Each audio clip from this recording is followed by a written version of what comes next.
میرا نام حسن عباس ہے اور میں پروسیکیوشن ڈپارٹمنٹ اسلام آباد سے تعلق رکھتا ہوں۔ میں نے عثمان مرزا کیس کے اندر پروسیکیوشن جو ہے وہ کمپلیٹ کی ہے اسٹیٹ کے بہاف کے اوپر، اور عثمان مرزا کیس میں ابھی ریسنٹلی ڈیسیژن آیا ہے جس میں 5 جو کو اکیوزڈ ہیں ان کو عمر قید کی سزا سنائی گئی ہے اور 2 جو ہیں اکیوزڈ اس میں ان کو بری کیا گیا ہے۔ مین وجہ اس کی یہ ہے کہ جو ویڈیو بیسیکلی وائرل ہوتی ہے اس کی بنیاد پہ یہ کیس جو ہے وہ رجسٹر ہوتا ہے۔ اب اس ویڈیو کو جب دیکھتے ہیں تو اس کے اندر کافی لوگ جو ہیں وہ نظر آتے ہیں، لیکن کچھ جو ہیں اس میں اکیوز جو ابھی تک گرفتار ہی نہیں ہوئے، لیکن جو 5 اکیوز جن کو سزا ہوئی ہے وہ سارے اس ویڈیو کے اندر نظر آتے ہیں۔ جو 2 لوگ جن کو بری کیا گیا ہے وہ اس ویڈیو میں بیسیکلی جو ہیں وہ نظر نہیں آ رہے، اور جو ججمنٹ ہے اس کا متن بھی بیسیکلی انہوں نے اس ویڈیو ایویڈنس اور فورینزک ایویڈنس پہ ریلائی کرتے ہوئے سزا سنائی ہے۔ اس وجہ سے جو لوگ ویڈیو میں نظر آ رہے تھے ان کو سزا دی گئی ہے، اور جو نہیں آ رہے تھے ان کو شک کا فائدہ دیتے ہوئے بری کر دیا گیا۔ دیکھیں جی، لڑکا لڑکی جو ہے وہ ہاسٹائل ڈکلیئر ہونے سے پہلے تک تو کیس 100% سٹرانگ تھا۔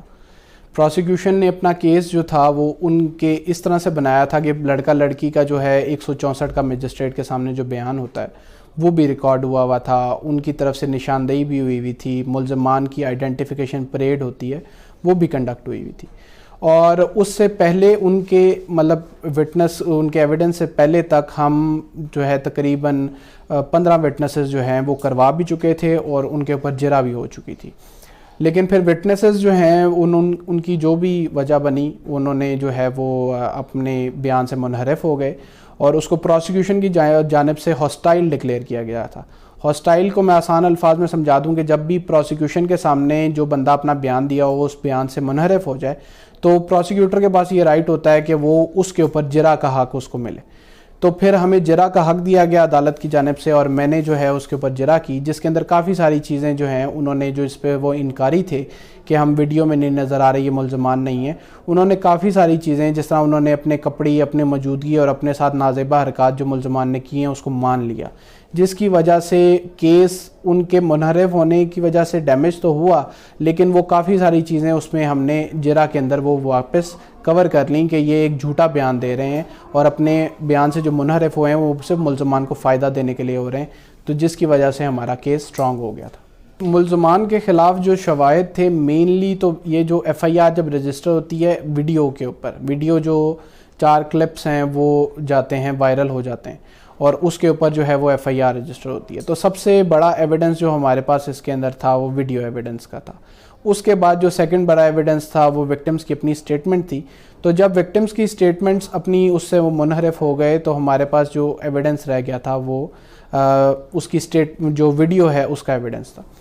اب اس ویڈیو کے ایویڈنس کے اوپر ہمارے لا ہمیں یہ گنجائش دیتا ہے کہ ہم سائنٹیفک ایویڈنس کے اوپر بنیاد بناتے ہوئے کیس میں ملزمان کو سزائیں دے سکیں۔ اس ویڈیو کے اندر ایویڈنس ہمارے پاس یہ تھا کہ اس ویڈیو کی 2 جگہ سے فورینزک کرائی گئی تھی، ایک P F S A Lahore سے اور ایک ایف آئی اے سے۔ پھر اس کے اندر جو ملزمان تھے ان کا فوٹوگرامیٹری ٹیسٹ ہوا تھا، اور اس کے اندر جو ہیں 3 ملزمان ان کا فوٹوگرامیٹری بھی میچ ہوا تھا کہ اس کے اندر تو کوئی شک کی گنجائش ہی نہیں رہتی۔ اور پھر اس کے بعد ہم نے اس کی آڈیو میچنگ بھی کرائی ہوئی تھی کہ ملزمان کی آڈیو جو بول رہے تھے ان کی بھی آڈیو بھی میچ کرتی تھی۔ اس کے علاوہ ہمارے پاس ایک اور ایف آئی اے کی رپورٹ ایسی تھی جو یہ بتاتی تھی کہ 1 لاکھ سے زیادہ دفعہ یہ جو 2 ٹرینڈ بنے اریسٹ عثمان مرزا اور عثمان مرزا، یہ 1 لاکھ سے زیادہ دفعہ ان کے ساتھ ویڈیو جو ہے وہ اس کو شیئر بھی کیا گیا اور لوگوں نے دیکھا بھی۔ تو ان ایویڈنسز کو بنیاد بناتے ہوئے اور اس کے علاوہ جو مجسٹریٹ کے سامنے سٹیٹمنٹس تھیں ان کی اپنی شہادت اور ساری چیزوں کو جو ہے اور باقی وٹنسز نے جو شہادت دی ان سب کو بنیاد بناتے ہوئے یہ فیصلہ دیا گیا۔ دیکھیں، قانون میں ایک تو سب سے پہلے ایک 161 کی سٹیٹمنٹ ہوتی ہے جو کہ پولیس کے سامنے دی جاتی ہے۔ اب قانون نے ایک 164 کی سٹیٹمنٹ دی، اور اس کو بیسیکلی اس لیے قانون کا رکھنے کا مقصد تھا کہ جو پولیس کے سامنے سٹیٹمنٹ ہے وہ بندہ کسی دباؤ میں کسی پریشر میں آ کے بھی دے سکتا ہے، تو اسی لیے انہوں نے ایک امپارشل بندے، ایک میجسٹریٹ، ایک جج کو جو ہے یہ پاورز دیں کہ وہ کسی بھی وکٹم کا جو ہے وہ بیان ریکارڈ کر سکے۔ اب ان کو جب ہم نے پروڈیوس کرایا مجسٹریٹ کے سامنے تو مجسٹریٹ نے ان کو ٹائم دیا، سب کچھ سمجھایا کہ آپ یہ سٹیٹمنٹ دینے کے لیے باؤنڈ نہیں ہیں، آپ کی مرضی ہے، آپ دینا چاہتے ہیں تو یہ سٹیٹمنٹ دیں۔ اس کے باوجود 1 گھنٹہ سوچنے کے باوجود انہوں نے کہا کہ ہم اپنی مرضی سے یہ سٹیٹمنٹ دینا چاہتے ہیں، اور انہوں نے وہ سٹیٹمنٹ دی۔ اس کے بعد انہوں نے جو بیان حلفی دیا وہ حلفیہ بیان انہوں نے دیا، اور اس کے اندر وہ جو ہے وہ اپنے پہلے کے بیان سے منحرف ہو گئے۔ اب کورٹ نے یہ دیکھنا ہے کہ 2 سٹیٹمنٹس اس کے سامنے، ایک سٹیٹمنٹ ہے جس کے اندر وہ سارے الزامات لگاتے ہیں، اور ایک سٹیٹمنٹ ہے جس سے وہ انکاری ہو جاتے ہیں کہ ہم اس کو نہیں جانتے۔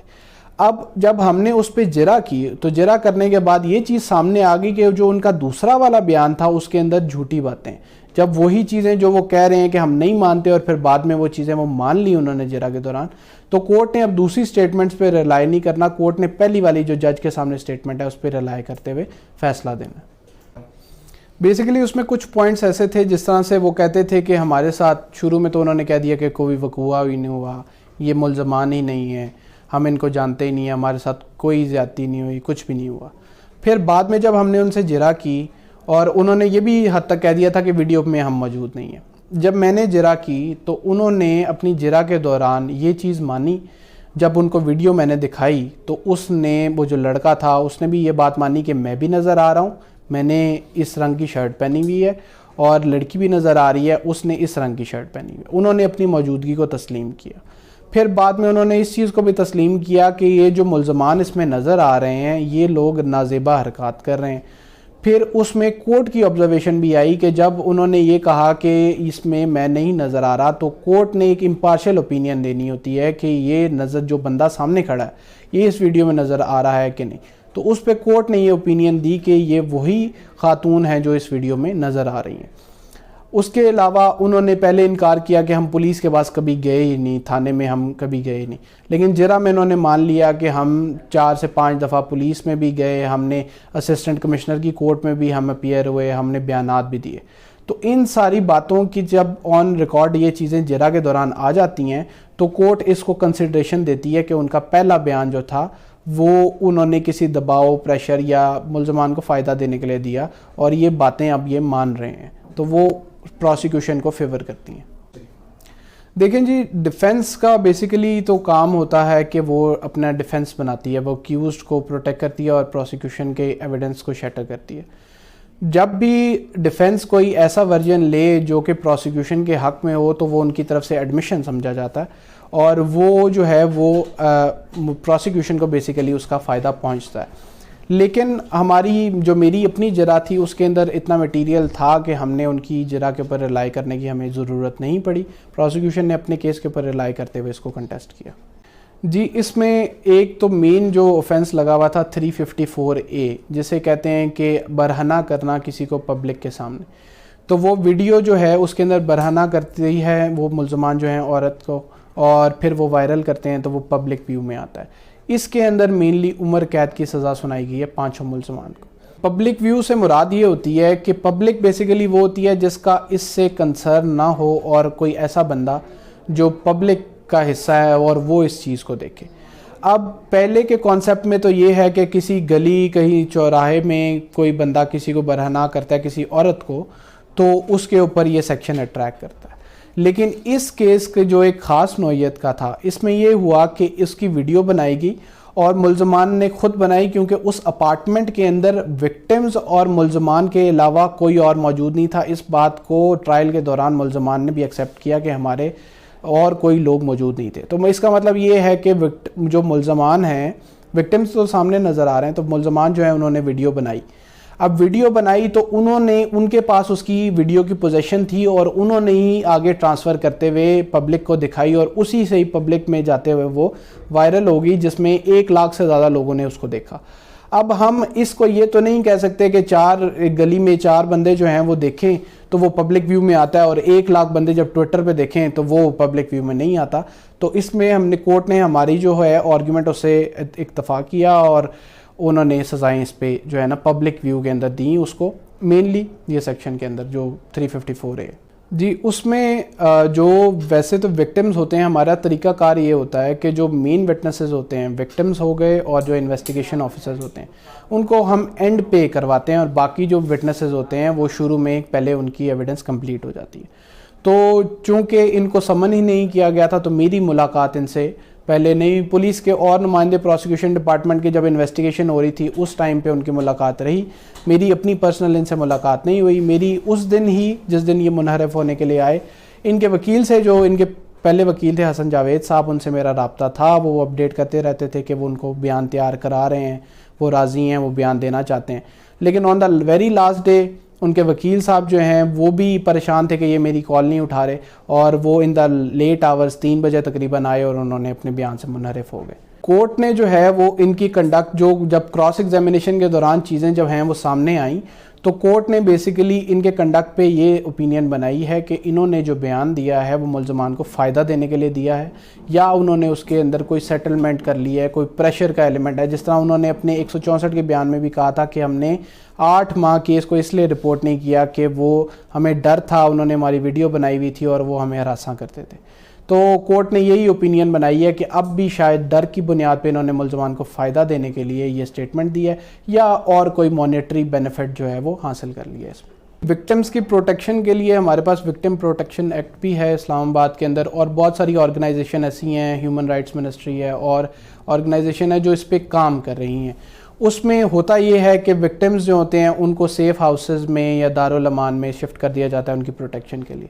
لیکن اکثر ایسا دیکھنے میں آتا ہے کہ وکٹمز ظاہری سی بات ہے اپنی فیملی کے ساتھ بھی ان ٹچ رہنا چاہتے ہیں، وہ اپنے جو کام کر رہے ہیں اس میں بھی رہنا چاہتے ہیں، تو وہ سیف ہاؤسز میں اور اس طرح دارالامان میں شفٹ ہونا جو ہے وہ اس سے انکاری ہو جاتے ہیں کہ ہم نہیں شفٹ ہونا چاہتے. اور یہ تب ویسے کیا جاتا ہے جب وکٹمز جو ہیں وہ بیسیکلی ان کو کوئی تھریٹس ہوں، ان کو یہ ہو کہ ہمیں جو ہے وہ کوئی ڈر ہے، خوف ہے. لیکن جب سے یہ کیس رجسٹر ہوا تو وکٹم سے پولیس جو ہے وہ ان ٹچ رہی ہے، لیکن اس دوران انہوں نے، ان کے وکیل بھی ان ٹچ رہے ہیں، ان سے پوچھتے رہے ہیں، لیکن اس دوران ایک دفعہ بھی انہوں نے یہ بات نہیں کی کہ ان کو کسی قسم کا ڈر یا خوف ہے یا ان کو پروٹیکشن کی ضرورت ہے، جس کی وجہ سے ان کو پروٹیکشن نہ انہوں نے مانگی اور نہ ان کو ملی. لیکن بعد میں انہوں نے کسی قسم کی سیٹلمنٹ یا اس طریقے سے آگے وہ چلے گئے. جی بیسیکلی میں آسان الفاظ میں اگر آپ کو سمجھا سکوں تو قانون شہادت کا ہمارا آرڈر ہے، جو قانون ہے اس کے تحت شہادت دی جاتی ہے. اس کا آرٹیکل 164 ہے جو کہتا ہے کہ الیکٹرانک ڈیوائسز کے تھرو جو بھی ایویڈنس آئے گا اس کو ایڈمیزبل ڈکلیئر کیا اس نے، اور پھر اس میں اندر ایک امینڈمنٹ کی گئی ہے کہ اس الیکٹرانک ایویڈنس کے اوپر جو ہے وہ سزائیں بھی سنائی جا سکتی ہیں. اب اس کے اندر جو کیس لا ہے وہ ایوالو کر رہا ہے. سپریم کورٹ نے ریسنٹلی کچھ ججمنٹس بھی دی ہیں جس کے اندر انہوں نے فورینزک ایویڈنس اور الیکٹرانک ایویڈنس کے اوپر رلائی کرتے ہوئے جو ہیں وہ کیپٹل سینٹنسز بھی دی ہیں. ابھی بھی اس کیس کے اندر بھی ہم نے بہت ساری ججمنٹس کوٹ کی. ریسنٹلی اسلام آباد ہائی کورٹ کی بھی ایک ججمنٹ آئی ہے جس کے اندر انہوں نے الیکٹرانک ایویڈنس کو رلائی کرنے کے اوپر کہا گیا ہے کہ GBV کیسز جو ہوتے ہیں، جینڈر بیسڈ کے جو سیکشول اسالٹ کے کیسز ہیں، اس کے اندر الیکٹرانک ایویڈنس اگر ہے تو اس کو کریڈیبلٹی دیں، اس کے اوپر جو ہیں وہ سزائیں دیں. تو میں یہ سمجھتا ہوں کہ یہ کیس ایسی نوعیت کا تھا کہ یہ جب بھی ہائی کورٹ میں اور سپریم کورٹ میں جائے گا، اس کے اوپر جو بھی فیصلہ آئے گا وہ ایک لینڈ مارک ججمنٹ ہوگی، اور وہ اس چیز کا فیصلہ کرے گا کہ آئندہ آنے والے وقتوں میں الیکٹرانک ایویڈنس کو کتنی اہمیت دی جائے گی. دیکھیں جی، میں اس میں میری اوپینین یہ ہے کہ میڈیا کے رول کے بارے میں تو نہیں میں کہہ سکتا، لیکن کرائم جو ہوتا ہے وہ سوسائٹی کے اگینسٹ ہوتا ہے. یہ میں نے ڈیورنگ آرگیومنٹس بھی یہ بات کی کہ جو سول کیسز ہوتے ہیں وہ 2 بندوں کے درمیان ہوتے ہیں، جبکہ کرائم جو ہوتا ہے وہ پوری سوسائٹی کے اگینسٹ ہوتا ہے. اسی لیے اسٹیٹ جو ہوتی ہے وہ اس میں پارٹی ہوتی ہے. اسی طرح کے کچھ کیسز ہیں جس میں معاف کیا جا سکتا ہے اور کچھ کیسز ہیں جس میں معاف نہیں کیا جا سکتا. جس طرح کہ یہ کیس ہے، یہ نان کمپاؤنڈیبل آفینس ہے، اس کو معاف نہیں کیا جا سکتا. تو ایسے کیسز کے اندر اسٹیٹ جو سوسائٹی جو ہے اس کو کورٹس کو جو ہے کنسیڈریشن دینی چاہیے. اور خاص طور پہ ایسا کیس جس کے اندر سوسائٹی نے 1 لاکھ سے زیادہ اور ہزاروں لوگوں نے دیکھا، اور سوسائٹی جو ہے وہ اس پہ نظر رکھی ہوئی تھی کہ اس کے اندر کیا فیصلہ آتا ہے. وہ اس لیے اہم ہے کیونکہ آنے والے کیسز کے اندر سوسائٹی کو ایک کانفیڈنس ملے گا کہ اس طرح کے جو ملزمان ہیں وہ بچ کے نہیں جاتے، ان کو سزائیں ملتی ہیں. تو میڈیا کا رول بھی اس میں اہم کہا جا سکتا ہے کہ وہ ہائی لائٹ کرتے ہیں کہ اس کے اندر کیا پروگریس ہو رہی ہے، اس کے اوپر ایک چیک رکھتے ہیں. لیکن جب میرٹس کی چیزیں کچھ میڈیا میں ڈسکس ہوتی ہیں تو وہ کیس کو افیکٹ بھی کر سکتی ہیں، لیکن اس میں ایسا ہوا نہیں ہے، اور آئندہ بھی یہی امید کی جاتی ہے کہ آئندہ ایسا نہیں ہوگا. جی، جینڈر بیس وائلنس کی جو اسلام آباد کے اندر کورٹ ہے، یہ عطا ربانی صاحب کی کورٹ ہے، اور اس کے اندر جو ہیں وہ کافی تعداد میں کیسز ہیں. میں راؤنڈ اباؤٹ کہہ سکتا ہوں کہ 300 سے 400 کیسز جو ہیں وہ ابھی بھی پینڈنگ ہیں اس کے اندر, کیونکہ نئے کیسز بھی ریگولر بیسس پہ رجسٹر ہو رہے ہیں. اور جو کنوکشن کا ریٹ ہے اس میں میں یہ کہہ سکتا ہوں کہ 3-4% یا ہارڈلی 10% کنوکشن ہوتی ہے. اس کی ایک مین وجہ ہے, جو مین وجہ یہ ہے کہ جو اس کیسز کے اندر جو وکٹم کی سٹیٹمنٹ ہوتی ہے وہ بہت اہم ہوتی ہے, اور اس میں 99% کیسز 95% کیسز میں ایسا ہوتا ہے کہ جو وکٹمز ہیں وہ اپنی سٹیٹمنٹ وہ سیٹلمنٹ کر لیتے ہیں اور وہ آ کے اس ملزم کو پہچاننے سے انکار کر دیتے ہیں, اور وہ اس کیس کے اندر کسی بھی پروسیڈنگ سے وہ جو کہتے ہیں کہ جی ہم نے پارٹ نہیں لیا, جس طرح کہ اس کیس میں ہوا. لیکن اس کیس اور باقی کیسز میں یہ فرق تھا کہ اس کے اندر ایک ویڈیو ایویڈنس تھا, اس کے اندر فورینزک ایویڈنس تھا, جو کہ باقی کیسز ہر کیس میں نہیں ہوتا. موسٹلی کیسز کے اندر وہ ریپ کا اگر کیس ہے یا اور ایبڈکشن کا کیس ہے تو اس کی ویڈیو ریکارڈنگ نہیں ہوتی, اس کے اندر الیکٹرانک ڈیٹا ہمارے پاس اویلیبل نہیں ہوتا, جس کی بنیاد پہ اور کوئی ایویڈنس بچتا نہیں ہے, اور وکٹمز کی سٹیٹمنٹ نہ ہونے کی وجہ سے ان کو جو ہے وہ بری کر دیا جاتا ہے. لیک آف ایویڈنس کا جب بھی فائدہ ملتا ہے تو وہ اکیوز کو ملتا ہے, اور اس وجہ سے اس کی کنوکشن ریٹ کم ہے. اس کے لیے بہتری کی جا سکتی ہے کہ وٹنس پروٹیکشن اور بھی بہت سارے ایسے کام کیے جائیں, لیکن پھر بھی سیٹلمنٹ کا اور باقی سارے فیک کیسز کا ایسا دورہ ہے آج کل کہ اس میں جو ہے وہ مشکل ہوتی جا رہی ہے کنوکشنز کو سیکیور کرنا. جی عمومی طور پہ ایسا ہوتا ہے کہ جو جینڈر بیس وائلنس کی کورٹ ہے یہاں پہ ایک اسپیشل کورٹ ہے. ویسے تو نارملی کیسز کافی ٹائم لیتے ہیں, لیکن ادھر یہ ہے کہ آن ایوریج 6 مہینے کے اندر ایک کیس جو ہے وہ ڈیسائیڈ ہو جاتا ہے. پھر وہ کیس کی نوعیت پہ ڈیپینڈ کرتا ہے کہ اس کے اندر کتنے وٹنسز ہیں, اس کے اندر وکیل جو ہیں وہ کتنے کوپریٹیو ہیں, وٹنسز کتنے ٹائم پہ آ رہے ہیں. تو وہ ساری چیزوں کو دیکھتے ہوئے آن ایوریج میں کہہ سکتا ہوں کہ کچھ کیسز جو ہیں وہ 4 مہینے میں بھی ہو سکتے ہیں, اور کچھ کیسز جو ہیں وہ سال سے زیادہ بھی لے سکتے ہیں, لیکن آن ایوریج 6 مہینوں کے اندر ادھر اس کورٹ میں کیس ڈیسائیڈ ہو جاتا ہے.